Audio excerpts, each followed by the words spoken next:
किनको क्या बताएगा। माना यह जा रहा है कि जो यूनाइटेड नेशन सिक्योरिटी काउंसिल के जो सदस्य देश है वहां जाएगा, कुछ और जो भारत के मित्र देश हैं या दूसरे जगहों पर जाएगा, लेकिन बड़ा सवाल यह है कि मित्र देश भी इस मामले में भारत के साथ खुलकर नहीं आए। अब उनको बताने के लिए क्या जाएंगे और क्या ऐसी बात है जो बताई जाएगी। बहुत सारे सवाल हैं, लेकिन एक बड़ा सवाल यहाँ ये भी निकल कर आ रहा है कि ऐसे तमाम मुद्दों पर जो ज़रूरी सवाल होते हैं उनसे बचने के लिए लोगों का ध्यान हटाया जाए। अमलेंदु जी, ये काम अक्सर होता है। अब होगा क्या कि ये विपक्ष के भी सांसदों को भेजा जा रहा है, तो एक बार लोगों का दिमाग फिर से उस जो ज़रूरी सवाल थे सीज़ फायर को लेकर कि सीज़ फायर पर भारत कैसे तैयार हो गया। जो अभी अमलेंदु जी बता रहे हैं कि एक बार फिर डोनाल्ड ट्रंप कह रहे हैं कि हमने सीज़ फायर के लिए दोनों देशों को तैयार किया। तो ये सारे ऐसे ज़रूरी सवाल हैं जो लगातार पूछे जा रहे हैं। सरकार इन सवालों से भागती नजर आ रही है। खैर, सुन लेते हैं उदित राज जो कांग्रेस पार्टी के नेता है, सांसद रह चुके हैं, क्या कह रहे हैं इस डेलीगेशन को भेजे जाने पर। और कई दूसरे राजनीतिक दलों की ओर से भी प्रतिक्रियाएं आई हैं। पहले सुनेंगे उदित राज को क्या कह रहे हैं और उसके बाद फिर दूसरे नेताओं को। लेकिन सवाल एक अब ये भी बन गया है कि जो डेलीगेशन जाएगा, और माना जा रहा है कि ये 23-24 मई से शायद अलग अलग देशों में जाएगा। हालांकि अभी ये बात स्पष्ट नहीं हुई है कि किस डेलीगेशन को किस देश में भेजा जा रहा है, लेकिन ये 7 डेलीगेशन तैयार किए गए हैं जिनको अलग अलग देशों में भेजा जाना है। तो सुनते हैं उदित राज को क्या कह रहे हैं, उनको क्या उम्मीद है और क्या सोच रहे हैं कि ये डेलीगेशन जाकर वहाँ क्या करेगा। तो हम किसको ये बात बताने जाएंगे और ऐसी क्या ज़रूरत है, ये सवाल उठा रहे हैं। और क्या ऐसा है जो बताने के लिए हम जाएंगे। जहां तक पाकिस्तान के आतंकवाद को पनाह देने और आतंकवादी वहां पर शिविरों की बात होती है, वो बात किसी से छिपी नहीं है और भारत कई मंचों पर, अंतर्राष्ट्रीय मंचों पर इस बात को उठा चुका है। और भारत ही नहीं बल्कि तमाम दूसरे देश भी उस मामले में पाकिस्तान की जो वास्तविकता है उससे परिचित है। तो इस सवाल जो डेलीगेशन भेजा जा रहा है, बहुत सारे इस पर सवाल उठ रहे हैं, लेकिन नाम भी जो दिए हैं संसदीय कार्य मंत्रालय ने वो भी चौंकाने वाले हैं। और चौंकाने वाला नाम कांग्रेस पार्टी की ओर से ही है। शशि थरूर का नाम नहीं दिया गया, लेकिन वही सबसे महत्वपूर्ण डेलीगेशन को लीड कर रहे हैं। वो महत्वपूर्ण बात यह है अमलेंदु जी कि इसमें जो विदेश मंत्री हैं एस जयशंकर हैं, उनके नेतृत्व में कोई डेलीगेशन नहीं जा रहा है। हाँ, उनके नेतृत्व में कोई डेलीगेशन नहीं जा रहा है। और जयशंकर भी अभी तक का उनका कोई कार्यक्रम नहीं है कि कहीं वो जा रहे हैं, किसी से बात कर रहे हैं। टेलीफोन पर उनकी बहुत सारी बातें हुई, ऑपरेशन सिंदूर के दौरान भी हुई और उसके बाद भी उनकी बहुत तमाम लोगों से बातचीत हुई, लेकिन अभी तक जो है वो कहीं नहीं जा रहे हैं। ये साफ तौर पर अभी तक कोई खबर नहीं है कि जयशंकर कहीं जा रहे हो। और जयशंकर को लेकर भी बहुत सारे सवाल उठना शुरू हो गए हैं। देश में चर्चा हो रही है कि जयशंकर की जो अब तक की विदेश नीति रही है वो किस तरीके से फेल रही है। हालांकि विदेश नीति तो मोदी जी की फेल हुई है, जयशंकर तो उसको इम्प्लीमेंट करते हैं, क्योंकि जयशंकर जी तो मोदी जी से भी कम पढ़े लिखे बताए जाते हैं, क्योंकि सबसे ज्यादा पढ़े लिखे भारतीय जनता पार्टी में मोदी जी हैं। सबसे ज्यादा बड़ा विजन उन्हीं का है, तो जयशंकर जी का विजन भी उनसे कम होगा।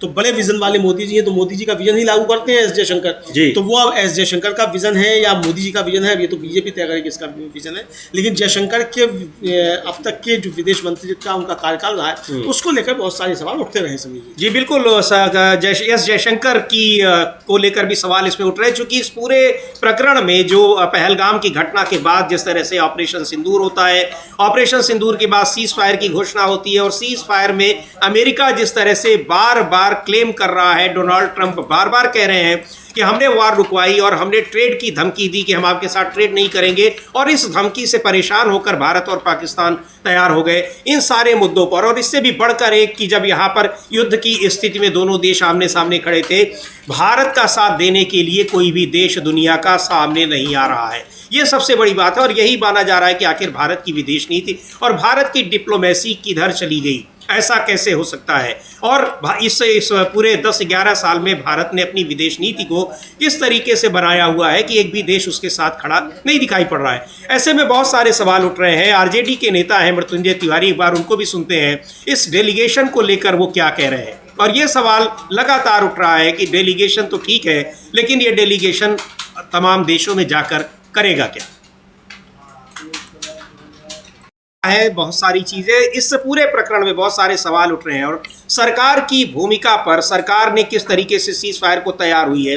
और यही नहीं, विदेश मंत्री एस जयशंकर पर भी कई सवाल उठ रहे हैं कि लगातार उन्होंने किससे बात की। और एक ताज़ा तरीन उनका वीडियो आया है, उनका एक बयान आया है जो बहुत ही हैरान करने वाला है। पहले उस वीडियो को सुन लेते हैं, उसमें क्या कह रहे हैं एस जयशंकर। वो सीधे तौर पर ये कह रहे हैं कि यहाँ जो माफ़ कीजिएगा, ऑपरेशन सिंदूर की घटना की जानकारी सरकार ने ही पहले दे दी थी पाकिस्तान को। कैसे, क्या है, सीधे सुन लेते हैं उन्हीं का बयान। उसके बाद चर्चा करते हैं कि आखिर ये इतनी महत्वपूर्ण जानकारी जिसके खिलाफ आप ऑपरेशन करने जा रहे हैं, आप लड़ाई लड़ने जा रहे हैं, कार्रवाई करने जा रहे हैं, उसको आप बता दे रहे हैं कि हम कार्रवाई करने जा रहे हैं, बच के रहना। तो सुन लेते हैं एस जयशंकर को कहा क्या है उन्होंने। ये बता रहे हैं उस पूरे कार्रवाई के बारे में, और बहुत सारे सवाल उस ऑपरेशन सिंदूर को लेकर और ऑपरेशन सिंदूर के बाद सीज फायर को लेकर पूछे जा रहे हैं। एस जयशंकर खुद किसी डेलीगेशन में नहीं जा रहे हैं, लेकिन उनकी भूमिका, पूरा जो विदेश नीति है और उसको लेकर, हालांकि वो सब विदेश नीति अकेले उनकी नहीं होती है, लेकिन महत्वपूर्ण की रोल जो होता है वो विदेश मंत्री उसमें निभाता है। पूरे सरकार की विदेश नीति होती है, सरकार की पूरी विदेश नीति पर सवाल उठ रहे हैं इस मुद्दे पर। और अब डेलीगेशन भेजा जा रहा है पूरे दुनिया में, वो लोगों को समझाएगा, और सवाल उठ रहे हैं कि आखिर वो समझाएगा क्या। लेकिन एस जयशंकर का ये बयान भी अपने आप में बड़ा महत्वपूर्ण है अमलेंदु जी, की वो खुद ही बता रहे हैं कि हमने सूचना दे दी कि हम आपके खिलाफ या वहाँ जो आतंकी शिविर है उनके खिलाफ हम कार्रवाई करने जा रहे हैं। हाँ, जबकि समीर जी जो सेना की प्रेस ब्रीफिंग हुई थी, उस सेना की प्रेस ब्रीफिंग में जो था ये कहा गया था कि हमने केवल उनके जो आतंक करते थे उनको निशाना बनाया जी, हमने उनका कोई आर्मी एस्टेब्लिशमेंट जो था या नागरिक ठिकाने, हमने उन पर कोई कार्रवाई नहीं की। सेना की तरफ से बताया गया था, सेना की तरफ से वाजिब जानकारी दी गई कि हमने जो किया भाई ये किया, तो सेना का अपना ऑपरेशन था। तो क्या सेना के ऑपरेशन की जानकारी सेना के बजाय पाकिस्तान पहुंच गई? अब ये सवाल भी उठ सकते हैं, विपक्ष इसको लेकर सवाल कर रहा है, सोशल मीडिया इस पर उबाल आया हुआ है, और लोग सवाल पूछ रहे हैं कि भाई ये आखिर क्या कहना क्या चाहते हैं जयशंकर जी, कि क्या पहले सूचना दे दी गई थी या कब दी गई सूचना। ये अगर सेना की बात कोई कहना चाहते हैं तो मुझे लगता है कि फिर वो उनके कहने में थोड़ी गड़बड़ी है, फिर उनको स्पष्ट करना चाहिए कि हमने ये बाद में बताया उस पाकिस्तान को कि हमने केवल जो है आपके आतंकी अड्डे जो थे आपके यहाँ वहां हमने किया, लेकिन वो तो कह रहे हैं कि हमने पहले बता दिया। तो ये इनका बयान किस तरीके से लिया जाए, कितना भरोसे के काबिल है जयशंकर का बयान, मुझे लगता है कि सरकार को इस पर अपनी स्थिति स्पष्ट करनी चाहिए कि जयशंकर जी का कहने का तात्पर्य क्या है। क्योंकि सेना की तरफ से जो जानकारी आई थी वही जानकारी हम पुख्ता मानते हैं। सेना ने साफ तौर पर कहा था कि हमने पाकिस्तान के किसी भी नागरिक ठिकाने पर कोई हमला नहीं किया, हमने उनके आर्मी किसी कैंप पे हमला नहीं किया, हमने जो आतंकी अड्डे थे सिर्फ उन पर अपनी टारगेटेड और लक्षित और बहुत सोच समझकर संयम के साथ कार्रवाई की, इन शब्दों का इस्तेमाल किया गया। तो सेना की जो जानकारी थी वही देश के सामने थी, लेकिन अभी नई जानकारी एस जयशंकर साहब के जरिए आ रही है और सोशल मीडिया पर इसको लेकर तमाम सवाल उठ रहे हैं। बिल्कुल, और सवाल उस पर उठ ही रहे हैं। एक तो ऑपरेशन की जानकारी, उसके अलावा फिर वहां पर क्या सीज फायर को लेकर किस तरीके से हम तैयार हो गए। लो, वहाँ अमेरिका बार बार क्लेम कर रहा है कि हमने सीज फायर करवाया है, तो ये तीसरे देश की भूमिका उसमें कहाँ से आ गई, ये सारे सवाल उठ रहे हैं। इन्हीं सारे सवालों के जवाब के लिए मांग की जा रही है कि एक पार्लियामेंट का सेशन बुलाया जाए, सर्वदलीय बैठक बुलाया जाए, लेकिन नहीं। पर हाँ, दुनिया भर के देशों में अब हमारे तमाम अलग अलग दलों के नेताओं को भेज रही है सरकार, जो जाकर बताएंगे कि पाकिस्तान किस तरह से आतंकवाद को बढ़ावा दे रहा है और हमने किस तरह से आतंकियों के ठिकानों को वहाँ पर नेस्तनाबूद किया, नष्ट किया है। तो ये सारी चीज़ें हैं, लेकिन सवाल इस पर बहुत है। और सबसे जो चौंकाने वाला नाम है कि कांग्रेस पार्टी से एक तरफ तो लिस्ट मांगी जा रही है कि आप बताएं कि किसको किसको आप भेजना चाहते हैं, और पार्टी जो लिस्ट दे रही है उसको सरकार नहीं मान रही है। यानी कौन सा राजनीतिक दल अपने किस नेता को डेलीगेशन में भेजेगा, ये काम, ये तय करने का काम भी अब सरकार ही कर रही है। इससे तो सीधे यही मतलब निकाला जाए। और मुझे लगता है कि कांग्रेस पार्टी को इस पर आपत्ति भी जतानी चाहिए कि जो नाम हमने दिया नहीं, वो उसमें या तो आप कहिए कि जो विदेश नीति का जानकार हो, और जिनका नाम दिया गया उनमें से विदेश नीति के जानकार लोग भी हैं, तो फिर अपने से कैसे चुना गया। कांग्रेस को इस पर आपत्ति जतानी चाहिए। हालांकि अभी तक कांग्रेस ने कोई आपत्ति जताई नहीं है। हाँ, कांग्रेस ने आपत्ति नहीं जताई है, चूंकि ये कहा जा रहा है कि राष्ट्रीय सुरक्षा का मसला है, तो ठीक है आपने तय कर लिया तो कर लिया, लेकिन ये सवाल पर सरकार पर सवाल तो खड़े होते हैं कि भाई जो सबसे बड़ी विपक्षी पार्टी है, आप और आप चुके जो संसदीय कार्य मंत्री हैं वो खुद फोन कर नाम मांग रहे हैं कि आप नाम दे दीजिए, और पार्टी की तरफ से नाम दिए जा रहे हैं और वो नाम जो है वो शामिल नहीं है, और जो नाम नहीं दिया गया वो नाम जो है उसको लीड कर रहा है। तो इसको लेकर सवाल उठे कि ये आपने नाम कैसे तय कर लिया, तो इसको लेकर सवाल है। और हालांकि पवन खेड़ा जो है कांग्रेस के प्रवक्ता है, उन्होंने बहुत सदी हुई प्रतिक्रिया इस पर दी है और उन्होंने इस पर कोई जिक्र नहीं किया इसको लेकर। जयराम रमेश ने भी जो ट्वीट किया समीर जी, उस ट्वीट में ये तो बताया कि किस किस का नाम जो था लिया गया, वो ट्वीट हम फिर देख लेंगे, लेकिन उन्होंने उसमें भी ये नहीं कहा कि साहब थरूर का हमने नाम नहीं दिया था, क्या नहीं दिया। यानी एक तरीके से कहा जाए कि जो कहा गया उनकी तरफ से, जयराम रमेश की तरफ से, उसका कहने का तात्पर्य यही है कि ये नाम जो आया है सरकार की तरफ से, ये नाम पार्टी का दिया हुआ नहीं है, यानी कि कांग्रेस का प्रतिनिधित्व इस प्रतिनिधि मंडल में नहीं है। तो ये सर्वदलीय प्रतिनिधिमंडल कैसा है और कैसा जाकर वहाँ जानकारी देगा समीर जी। जी बिल्कुल, ये जब उससे पार्टी ने जो अपने नाम दिए हैं उसको ना शामिल करके मनमाने तरीके से आप अगर नाम शामिल कर रहे हैं तो फिर पार्टी से नाम मांगने की ही क्या जरूरत थी। तो ये आप एक बार देखेंगे हम लोग किरण रिजिजू ने जो पहले तो हम आपको बता दें कि कांग्रेस पार्टी ने कौन से नाम दिए थे और वो हम एक बार स्क्रीनशॉट आपको दिखाना चाहते हैं। उसके बाद ये भी देखेंगे कि कौन कौन से प्रतिनिधिमंडल हैं जो भेजे जा रहे हैं। तो कांग्रेस पार्टी की ओर से जो नाम दिए गए हैं उनमें सबसे पहले आनंद शर्मा का नाम है जो कैबिनेट मंत्री रहे हैं और विदेश मंत्री भी रहे हैं। गौरव गोगोई का नाम है जो मौजूदा समय में कांग्रेस के में लोकसभा में कांग्रेस के उपनेता हैं। डॉक्टर सैयद नसीर हुसैन ये राज्यसभा के सदस्य हैं। राजा बरार ये भी ये लोकसभा के सदस्य हैं। ये चार नाम मांगे गए थे और चार नाम ही कांग्रेस पार्टी ने दिए, उनमें ये नाम है। लेकिन जो सरकार ने यानी संसदीय कार्य मंत्री ने जो डेलीगेशन की लिस्ट बनाई है उसमें नाम रखा है शशि थरूर का। वो हम किरण रिजिजू का भी वो ट्वीट देखेंगे जिसमें वो सूची जारी कर रहे हैं और सबसे ऊपर नाम है किरण रिजिजू के नेतृत्व में जो प्रतिनिधिमंडल, ये 7 डेलीगेशन जाएंगे और उनमें जो पहला डेलीगेशन है उसको लीड कर रहे हैं शशि थरूर। दूसरा जो है डेलीगेशन वो रविशंकर प्रसाद जो बीजेपी के सांसद हैं वो लीड करेंगे और संजय कुमार झा जनता दल यूनाइटेड के नेता हैं। बीजेपी के नेता हैं बैजवंत पांडा उड़ीसा के हैं, एक डेलीगेशन को वो लीड कर रहे हैं। और कनिमोई है करुणानिधि डीएमके की नेता, सुप्रिया सुले हैं एनसीपी की नेता और एक नंबर है ये कि श्रीकांत शिंदे जो एकनाथ शिंदे के जो बेटे हैं वो शिवसेना के नेता, एक डेलीगेशन को वो लीड कर रहे हैं। लेकिन इसमें भी अगर देखा जाए अमलेंदु जी, ये सर्वदलीय शिष्टमंडल है।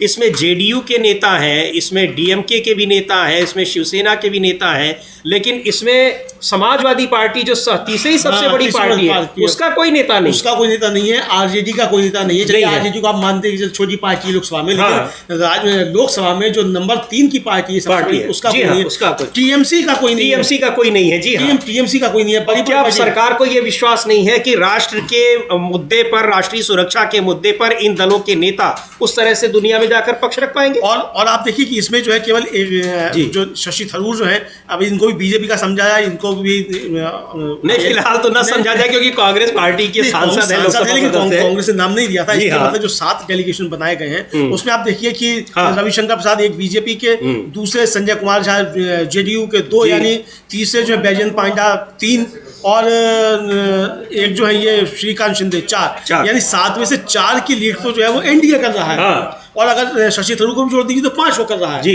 तो 2 केवल जो हो जा रहे हैं, उसमें भी एक सुप्रिया सुले और एक दूसरे जो है वो डीएमके की कनिमोई, ये 2 लोग जो है ये कर रहे हैं। यानी इंडिया गठबंधन की तरफ से भी जो बड़े दल हैं, समाजवादी पार्टी है वो गायब है, तृणमूल कांग्रेस जो है वो गायब है, उसका इसमें कोई नाम नहीं है। जबकि दोनों के अच्छी खासी संख्या लोकसभा और राज्यसभा में भी है। तो आखिर ये सरकार कहना क्या चाहती है? यानी आप राष्ट्र हित की जब बात कर रहे हैं उस समय भी आप इस समय ओछी राजनीति करते हुए नजर आते हैं। समीर जी, ये समझा सकता है। अगर आप ये करना था तो आप ये भी कर सकते थे कि भाई और दलों के लोगों को भी इसका डेलीगेशन को लीड करने का अवसर दिया जाए। जी बिल्कुल। और ये भी देखिए कि ये केवल ऐसा नहीं कि समाजवादी पार्टी जो तीसरी सबसे बड़ी पार्टी है लोकसभा में, उसका कोई नेता नहीं है। सबसे बड़ा राज्य उत्तर प्रदेश है, उत्तर प्रदेश का कोई नेता इस लायक नहीं समझा गया। उत्तर प्रदेश का कोई नहीं समझा गया, बंगाल का कोई नहीं समझा गया, और आंध्र प्रदेश का भी नहीं समझा गया। जी हाँ, तेलंगाना का भी नहीं समझा गया। तो अगर इस तरीके से देखा जाए तो कई राज्यों की इस तरीके से उपेक्षा भी हुई है। तो अब ये सवाल ये कि आपने किस तरीके से तैयार किया और आखिर इसका पैमाना क्या था। अनुभव लोगों का भी देखा जाएगा किसका क्या। चलिए आप शशि थरूर आपने लिया, चलिए आप मान सकते हैं कि साहब शशि थरूर का चलिए अनुभव है, बिल्कुल मान सकते हैं, भले वो गलत अनुभव है लेकिन अनुभव है, इसको आप मान सकते हैं। लेकिन अब ये श्रीकांत एकनाथ शिंदे, इनका क्या है? सही बात है, इनका पंचायत स्तर का भी अनुभव पता नहीं कितना है कितना नहीं है। भाई श्रीकांत शिंदे जो है एकनाथ शिंदे के बेटे हैं, उसकी वजह से सांसद चुन लिए गए। इसके अलावा इनका क्या योगदान है और इनकी क्या समझ है हमें नहीं मालूम। किरण रिजिजू साहब ज्यादा जानते होंगे कि इनकी विदेश नीति को लेकर क्या समझ है, भारत पाकिस्तान रिश्तों को लेकर क्या समझ है। तो यहाँ समीर जी सवाल ये नहीं था कि सिर्फ प्रतिनिधिमंडल जाए, सवाल ये कि जब आप दुनिया को कन्विंस करने के लिए जा रहे हैं तो उसमें उस स्तर के लोग होने चाहिए जो जियो पॉलिटिक्स को समझते हो। जी हाँ, कूटनीति क्या है उसको समझते हो। तो क्या ऐसे लोग हैं इसमें कि जो कूटनीति समझते हो? मुझे नहीं लगता कि इसमें एक दो नाम को छोड़ रहा है, ऐसे बहुत से लोग होंगे। जी। कूटनीति क्या है और भारत पाकिस्तान के रिश्ते क्या है, अब तक की हमारी विदेश नीति क्या रही, अब विदेश नीति क्या है, इसमें बहुत सारी चीजें हैं। तो ये जो समझा आप जिस लक्ष्य के लिए भेज रहे हैं वो लक्ष्य कैसे हासिल होगा, यही सवाल उदित राज ने किया। हाँ। कि भाई 40 लोग जा रहे हैं, 40 लोग अब जाके किसको क्या समझाएंगे? जब समय था तब कोई हमारे साथ खड़ा नहीं हुआ, तो अब जाकर आप क्या कहना चाहेंगे? जबकि ट्रंप बार बार दावा कर रहे हैं कि ट्रेड की धमकी देकर मैंने बाल रुकवा दिया, फिर 5वीं बार उन्होंने दावा कर दिया। तो इसलिए जो है ये सरकार की, ठीक है, बहुत अच्छी बात है कि ये इस तरह के कदम होने चाहिए, लेकिन समीर जी पहले भी इस तरीके के डेलीगेशन जाते रहे। यहाँ तक कि जो अटल बिहारी वाजपेयी थे उनको कांग्रेस सरकार ने भेजा था पक्ष रखने के लिए। तो ये इस तरीके की चीजें पहले होती रही हैं और विपक्ष के लोगों को भेजा जाता है और ये सोचकर भेजा जाता है कि भाई ये जो विदेश नीति है, इस विदेश नीति को लेकर कोई इंटरनल पॉलिटिक्स जो है, आंतरिक राजनीति नहीं होगी। लेकिन भारतीय जनता पार्टी की सरकार जो खासतौर से मोदी जी की सरकार जो पिछले 11 साल से है, ये 78 सालों में ऐसी पहली और शायद आखिरी सरकार है जो विदेश नीति को लेकर अंदरूनी राजनीति करती है जी। और इतने गंभीर समय में करती है। भाई जब पाकिस्तान से आपका सीजफायर, आप कह रहे हैं कि सीजफायर हो गया, अब जयशंकर साहब जी कह रहे हैं कि हमने पहले बता दिया था, सेना कह रही है कि हमने ऑपरेशन करने के बाद यहाँ जानकारी दी, सेना ने किसी को जानकारी नहीं दी। तो क्या जयशंकर जी ने जानकारी दी थी? ये भी चीज़ स्पष्ट होनी चाहिए कि पाकिस्तान को जानकारी आखिर दी किसने थी। अगर सेना की प्रेस कॉन्फ्रेंस की ब्रीफिंग की बात कर रहे हैं तो सेना ने तो सीधी कोई जानकारी दी नहीं। सेना ने तो भारत के सामने, जो देश की जनता के सामने रखा कि हमने उनके सैन्य ठिकानों पर हमले नहीं किए, हमने उनके नागरिक क्षेत्रों पर हमले नहीं किए, हमने उनके आतंकी अड्डों पर हमले किए। अब यही बात समीर जी, अगर हमारा डेलीगेशन जाके ये बात नहीं समझा पाएगा और उसे समझ नहीं होगी कि हमें किस स्तर पर जाकर बात करनी है, तो ये इसका मकसद क्या है और ये हासिल कैसे होगा? हाँ, और वहाँ किसी ने पूछा, जाहिर सी बात है, डेलीगेशन जा रहा है वहाँ, जिस देश में भी जाएगा वहाँ प्रेस से भी मिलेगा, वहाँ सवाल पूछा गया, वहाँ कोई जवाब दिए। अगर बहुत जिनको जियो पॉलिटिक्स की जानकारी नहीं है, वो सारी खबरें फिर पूरी दुनिया में बनेंगी और इससे हो सकता है कि कहीं जो मकसद है भेजे जाने का वो भी पूरा ना हो। दूसरी बात अमलेंदु जी जो अभी आप कर रहे हैं, ये सबसे महत्वपूर्ण बात यह है कि जो भारतीय जनता पार्टी सेना की जो कुशलता है, सेना की जो सफलता है, उसका श्रेय खुद ले रही है। और दुर्भाग्यपूर्ण बात यह है कि दूसरी सरकारों को यह बता रही है कि उसने कुछ नहीं किया, बहुत गलत किया, हमने जो किया वो सारा ठीक किया। इन परिस्थितियों में आप देश की एकजुटता का संदेश पूरी दुनिया में कैसे दे रहे हैं? और साथ ही भारतीय जनता पार्टी के नेता जो सेना का खुलेआम सेना की इंसल्ट कर रहे हैं, बेइज्जती कर रहे हैं और सेना के खिलाफ बयान दे रहे हैं, ऐसे नेताओं के खिलाफ भारतीय जनता पार्टी कार्रवाई नहीं कर रही है। पूरा देश गुस्से में है। इसीलिए सवाल उठाया जा रहा है कि दुनिया भर में ये सारे डेलीगेशन, ये प्रतिनिधिमंडल जाकर करेंगे क्या? अब तक कोई कार्रवाई नहीं हुई है। वहाँ Jagdish Devda deputy chief minister जो मध्य प्रदेश के हैं, या फिर विजय शाह जो वहाँ के मंत्री हैं, जिन्होंने कर्नल सूफिया कुरैशी के बारे में आपत्तिजनक बात कही, और साथ ही आपत्तिजनक बात सेना के बारे में जो डिप्टी चीफ मिनिस्टर हैं। तो ये चीज़ें हैं। एक बार कुछ कपिल सिब्बल का कोई बयान एक आया हुआ है, एक बार हम उनको सुनते हैं। वो कह रहे हैं कि 26/11 के हमलों के बाद तत्कालीन प्रधानमंत्री मनमोहन सिंह ने दुनिया को ये दिखाने के लिए कि पाकिस्तान एक आतंकवादी देश है और वहाँ आतंकवादी पैदा होते हैं, विभिन्न देशों में प्रतिनिधिमंडल भेजने का फैसला किया था। दुनिया में ऐसा माहौल बनाया गया कि पाकिस्तान आतंकवाद पैदा करने वाली फैक्ट्री है। सुन लेते हैं क्या कहा है कपिल सिब्बल ने। उन्होंने एक बयान जारी किया है और एकजुटता कैसे दिखाई जाती है वो भी बताया है। ऐसा नहीं है कि यहाँ आप सेना के नाम पर राजनीति करें, विपक्षी दलों को आप टारगेट करें, उनके ऊपर आप आरोप लगाएं कि जब वो सरकार में थे तो उन्होंने देश के खिलाफ जाकर काम किया, इस तरह के आरोप लगाएं और दुनिया में आप प्रतिनिधिमंडल भेजें कि हम एकजुटता दिखा रहे हैं। और वही एकजुटता दिखाने के लिए अगर यहाँ पर संसद के विशेष सत्र की मांग हो रही है, उसके लिए आप तैयार नहीं हो रहे हैं। सुन लेते हैं क्या कहा है कपिल सिब्बल ने, और 26/11 के बाद उस समय की जो यूपीए सरकार थी उसने क्या किया था, ये चीज़ वो बता रहे हैं। पर बहुत सारे सवाल उठ रहे हैं और सबसे बड़ा सवाल तो ये उठ रहा है कि आखिर जो किसी पार्टी ने खुद नाम दिए हैं तो आप उस नाम को दरकिनार करके अपना नाम कैसे दे सकते हैं? यानी आप उस पार्टी की इंटीग्रिटी पर ही सवाल उठा रहे हैं। वो पार्टी जिनका नाम दे रही है आप उसको उस पर सवाल उठा रहे हैं, उसकी काबिलियत पर सवाल उठा रहे हैं, या फिर कोई और कारण है? तो इसको एक बड़ा मुद्दा ये बना हुआ है। लेकिन जिस तरीके से सेना पर सवाल उठ रहे हैं और सेना को लेकर भारतीय जनता पार्टी के नेताओं की ओर से बयान आ रहे हैं, उस पर देश भर में गुस्सा और नाराज़गी बनी हुई है।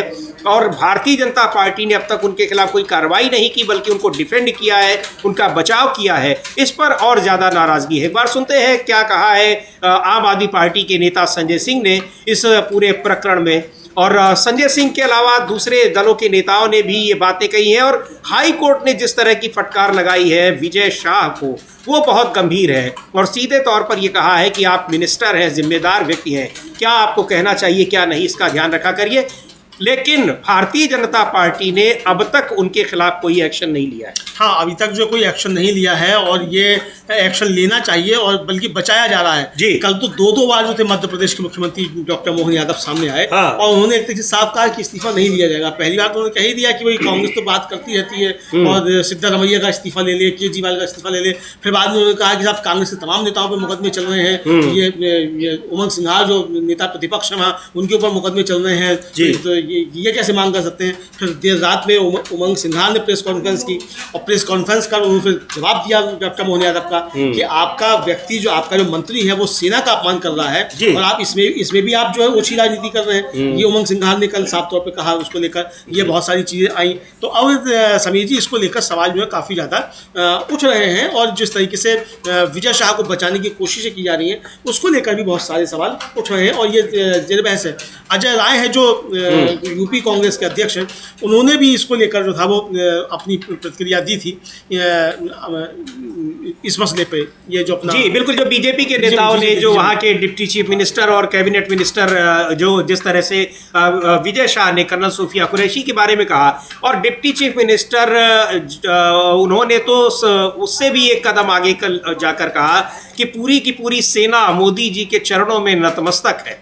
ये बात उन्होंने कही, और ये बात भी भारतीय जनता पार्टी के लिए किसी भी तरह से आपत्तिजनक नहीं लग रही है, क्योंकि कोई उनको निंदा करने वाला भी बयान किसी पार्टी के बड़े नेता का नहीं आया। हाँ, किसी भी बड़े नेता का बयान नहीं आया, और एक इसका आया उसको बचाने की ही जो बात है वो की जा रही है। तो ये बिल्कुल एकदम बहुत जरूरी है कि इस पर कार्रवाई हो, और ये अभी तक जो समझ में नहीं आ रहा है कि क्या जो है मतलब होगा इस पे, क्योंकि सरकार तो लगता है जैसे बचाने का काम कर रही है, और ये बात हम नहीं। ये बात जो है जो माननीय न्यायाधीश है जबलपुर हाईकोर्ट के, उन्होंने जो सरकारी अधिवक्ता खड़े हुए उनसे कहा कि एफआईआर इस तरह की दर्ज की गई है कि इनको बचाने का काम किया जाए। खबर ये आ रही है कि पुलिस अभी तक उस वीडियो को नहीं ढूंढ पाई है, जो वीडियो सोशल मीडिया पर जबरदस्त तरीके से वायरल है। पुलिस को वो वीडियो अभी तक नहीं मिला है जिसको जांच आगे बढ़े। हालांकि मध्य प्रदेश हाईकोर्ट जो है, जबलपुर हाईकोर्ट, उसने कहा है कि वो इसका जो है वो स्वतः संज्ञान, मतलब अपनी निगरानी में इसकी जांच कराएगा। जी बिल्कुल, तो सुन लेते हैं एक बार संजय सिंह ने क्या कहा है। बीजेपी के नेताओं ने जिस तरीके से, जिम्मेदार नेताओं ने,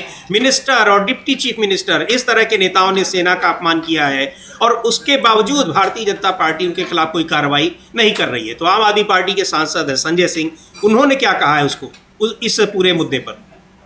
बात जिसका जिक्र हम लोग कर रहे थे कि एस जयशंकर वो खुद ही ये बता रहे हैं कि हमने पाकिस्तान को सूचित कर दिया कि हम कार्रवाई करने जा रहे हैं आतंकवादी शिविरों पर। और बहुत सारे ऐसे सवाल हैं जो यहाँ पर अभी लोगों में ही उसको लेकर भ्रम है।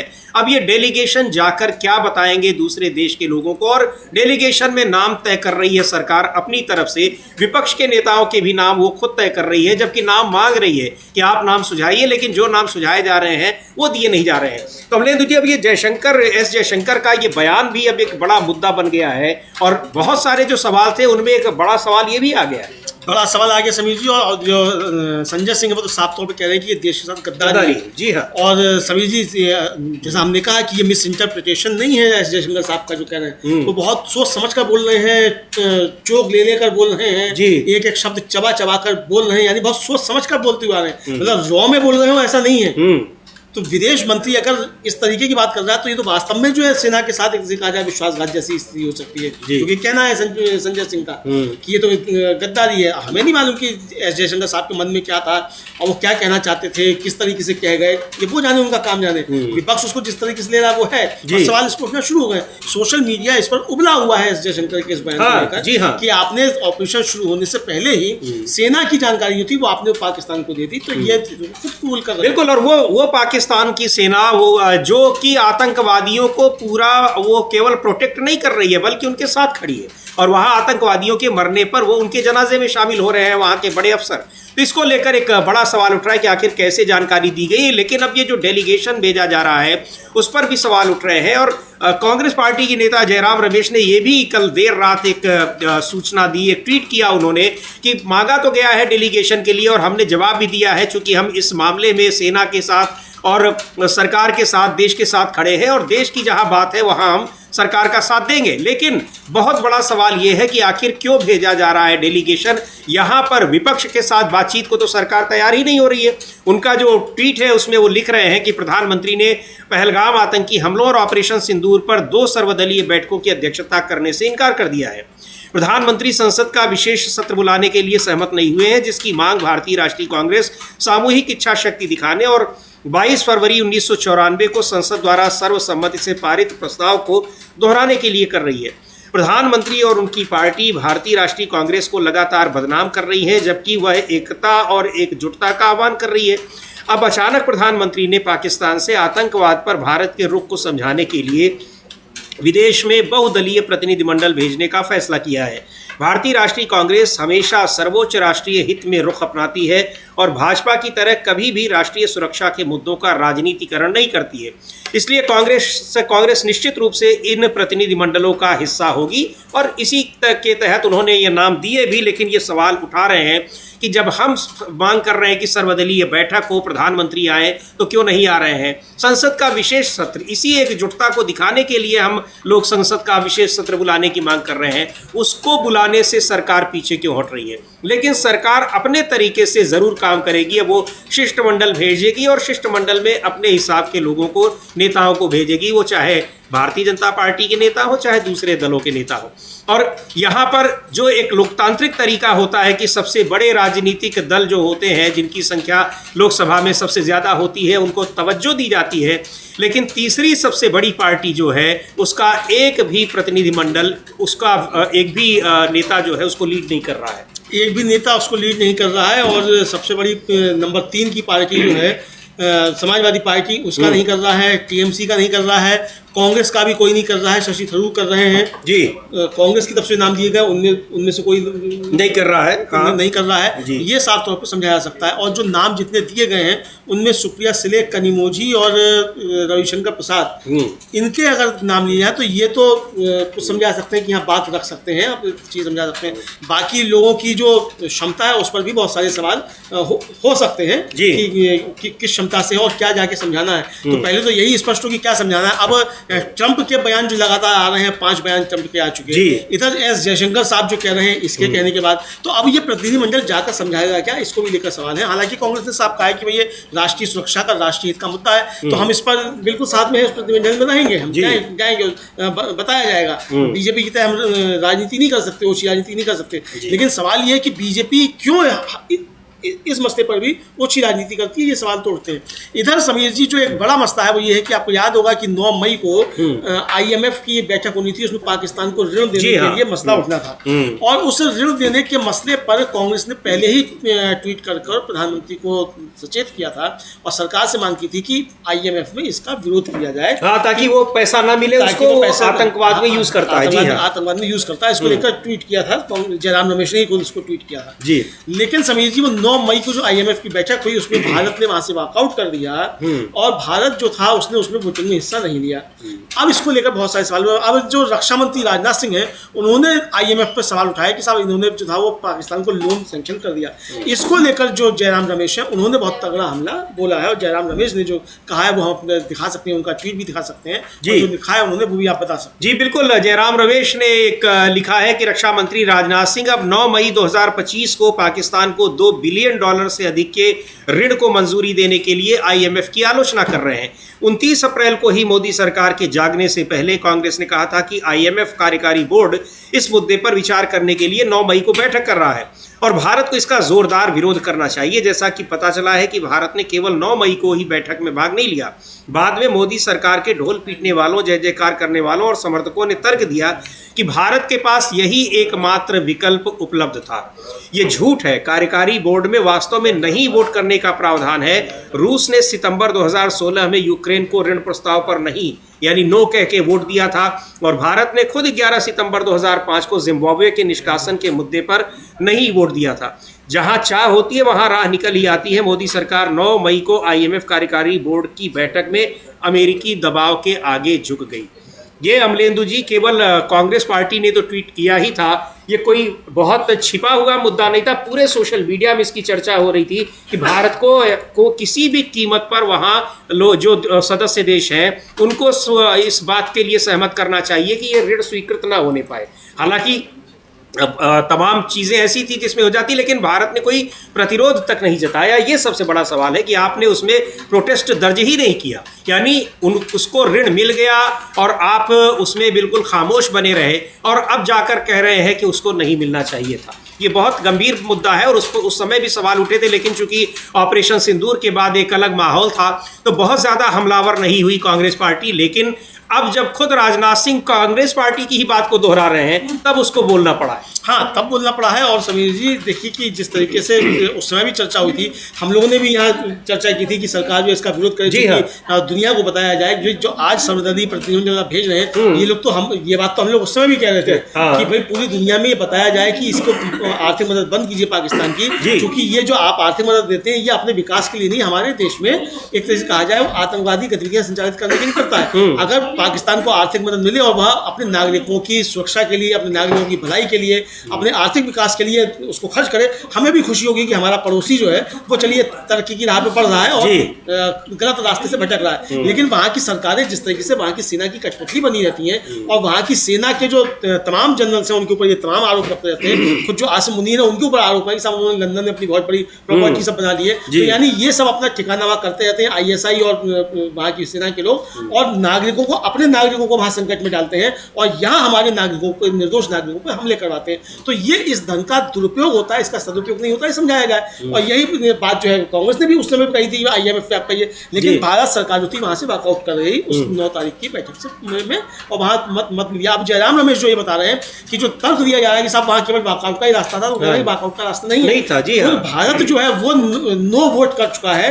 जिम्बाब्वे के मसले पर 2005 में, और 2016 में रूस ने जो था वो यूक्रेन को ऋण देने के खिलाफ वोट दिया था। तो आप देख सकते थे। अब क्या जो ट्रंप कह रहे हैं समीर जी, ये बहुत महत्वपूर्ण बात है, क्योंकि 10 तारीख को घोषणा हुई सीज फायर की और हमारी सरकार ने एक तरीके से मान लिया है कि 7 तारीख से लेकर 10 तारीख के बीच में अमेरिका के बीच कई बार बातचीत हुई। तो क्या ये भी कहा गया था कि आप उसका विरोध नहीं करेंगे? अब ये चीजें भी उठ रही हैं, तो ये कांग्रेस जो है उसको सवाल करना चाहिए कि जयराम रमेश ने जिस तरह से कहा है कि अपना तर्क दिया तो ये पूछना चाहिए। तो बहुत सारे घपले, बहुत सारे लोचे जो है वो दुनिया को लगते हैं, इसलिए स्पष्ट नीति जो है सरकार की वो कम से कम होनी चाहिए। किसी भी तरीके का कोई कंफ्यूजन, किसी भी तरह की कोई अफवाह जो है वो ना उड़ने पाए, इसके लिए बहुत स्पष्ट नीति, और वो नीति जनता को मालूम पड़े कि इस मसले पर हमारी क्या राय है, ये होनी चाहिए। जी बिल्कुल। और अमलेंदु जी एक चीज और देखने में आ रही है कि सरकार के भीतर ही कितना विरोधाभास दिखाई पड़ रहा है। एस जयशंकर कुछ कह रहे हैं, प्रधानमंत्री कुछ कह रहे हैं, रक्षा मंत्री कुछ कह रहे हैं, और ये सारे लोग वो हैं जो की मेंबर्स हैं। कोई भी इस तरह के जो राष्ट्रीय सुरक्षा का मसला हो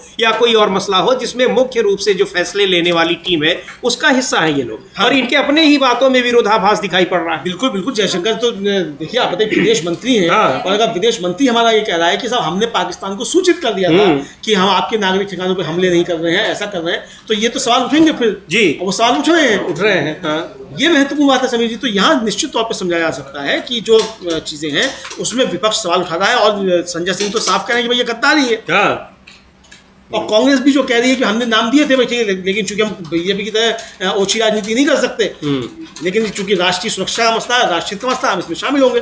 तो इतनी बड़ा दिल भारतीय जनता पार्टी को भी दिखाना चाहिए, ओछी राजनीति से बचना चाहिए। लेकिन समीर जी दिक्कत यह है कि सरकार में बैठे हुए लोग सरकार की तरीके से बिहेव नहीं कर रहे हैं, बल्कि राजनीतिक दल के कार्यकर्ता की तरीके से ही बिहेव कर रहे हैं। यह बड़ी दुखद स्थिति है। और हैरानी इस बात पे है कि जो सेना को लेकर इतनी शर्मनाक बात की है वहाँ के डिप्टी चीफ मिनिस्टर ने, उसको भी खंडन उसका नहीं हो रहा है या उसको लेकर भी कोई टिप्पणी नहीं की जा रही है, उस नेता के खिलाफ कोई कार्रवाई नहीं की जा रही है, बल्कि बचाने की कोशिश हो रही है। और इस बीच समीर जी, उमर अब्दुल्ला जो जम्मू कश्मीर के मुख्यमंत्री हैं जी, उन्होंने भी इस डेलीगेशन को लेकर अपनी बात रखी है, तो वो हम अपनी टीम से कहेंगे कि उसको भी सुनवा सकते हैं कि उमर अब्दुल्ला क्या कह रहे हैं। और उन्होंने भी अटल बिहारी वाजपेयी के समय को याद किया जिसमें जो कपिल सिब्बल जो बात कह रहे थे, और ये उस समय विदेश मंत्री भी थे जी, हाँ, उमर अब्दुल्ला जी, तो ये वो अपनी बात वो रख रहे हैं। तो सुनते हैं जम्मू कश्मीर के मुख्यमंत्री उमर अब्दुल्ला क्या कह रहे हैं। जो डेलीगेशन भेजने का फैसला सरकार ने किया है दुनिया के अलग अलग देशों में, ये डेलीगेशन सर्वदलीय शिष्टमंडल है।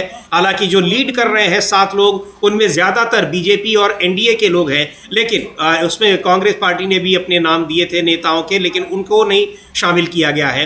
पर इस डेलीगेशन को लेकर सभी राजनीतिक दल सरकार के साथ में है कि जो कुछ भी कार्रवाई हुई है, लेकिन ये पूछा जा रहा है कि आखिर ये डेलीगेशन जाकर बताएगा क्या, क्योंकि बहुत सारे सवाल जो यहाँ पूछे जा रहे हैं, यहाँ तो किसी चीज़ का जवाब मिल नहीं रहा है, तो वहाँ जाकर दुनिया के दूसरे देशों में क्या बताए जाएंगे। बहरहाल सुनते हैं क्या कहा है जम्मू कश्मीर के मुख्यमंत्री उमर अब्दुल्ला ने इस प्रतिनिधिमंडल को लेकर।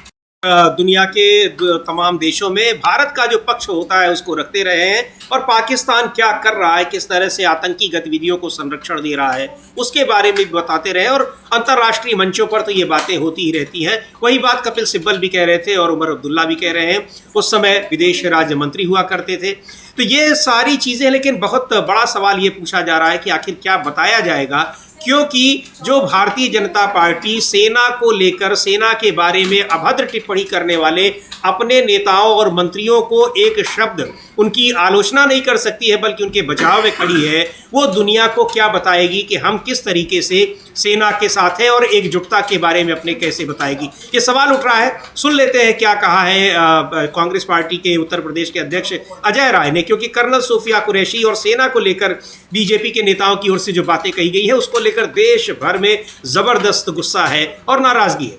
तो अजय राय सारे नेताओं ने, लेकिन सबसे हैरानी की बात यह है कि बीजेपी की तरफ से मुझे लगता है कि विजय शाह ने ये बयान सोमवार को दिया था, 1 हफ्ता बीतने को है, और पूरे तरह से बचाव में खड़ी है, जबकि हाईकोर्ट ने इतनी तल्ख भाषा में टिप्पणी की है और उसको लेकर आलोचना की है।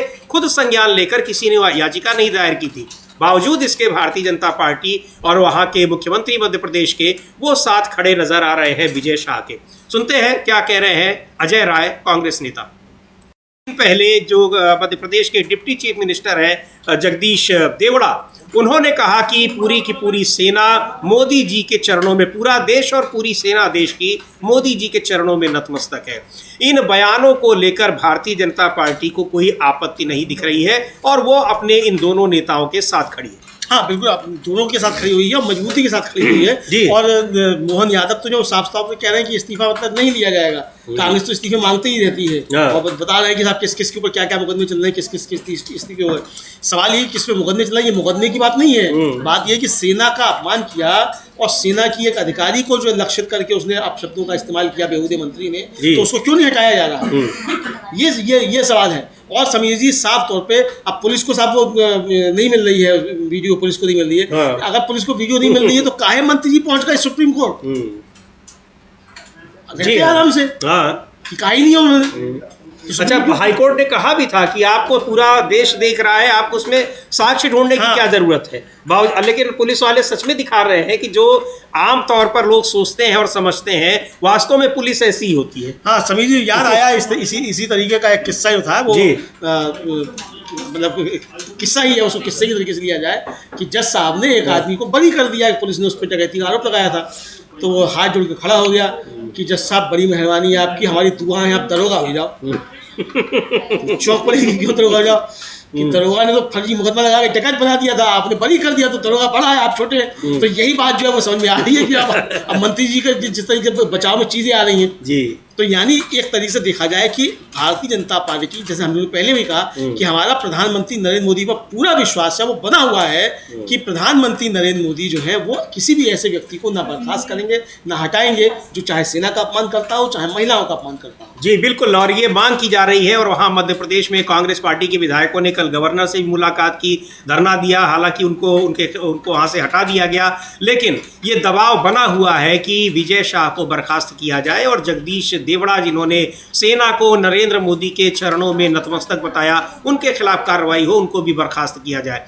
और इधर देश में इस मुद्दे पर यानी पहलगाम की घटना के बाद जो ऑपरेशन सिंदूर की कार्रवाई सेना ने की है, उसके बाद एकजुटता दिखाने के लिए भारतीय जनता पार्टी एक सर्वदलीय शिष्टमंडल दुनिया के अलग अलग देशों में भेजने जा रही है, लेकिन वहाँ भी उसने राजनीतिक खेल कर दिया। कांग्रेस पार्टी ने जो सूची दी, उस सूची के सारे चारों नाम हटाकर भारतीय जनता पार्टी ने अपनी तरफ से नाम चुन लिया और जितना जो 7 लीडर्स हैं उसमें ज़्यादातर भारतीय जनता पार्टी और एनडीए के ही हैं। तमाम बड़ी पार्टियों को पूरी तरह से इग्नोर किया गया है। अब सवाल उठ रहे हैं, ये शिष्टमंडल जाकर करेगा क्या? बहरहाल अभी उसकी डिटेल आनी बाकी है कि कौन सा शिष्टमंडल किस देश में जाएगा, लेकिन विपक्ष की ये मांग अभी बनी हुई है कि इस पूरे प्रकरण पर जो तमाम सवाल उठ रहे हैं उनके जवाब के लिए और एकजुटता दिखाने के लिए संसद का विशेष सत्र बुलाया जाए।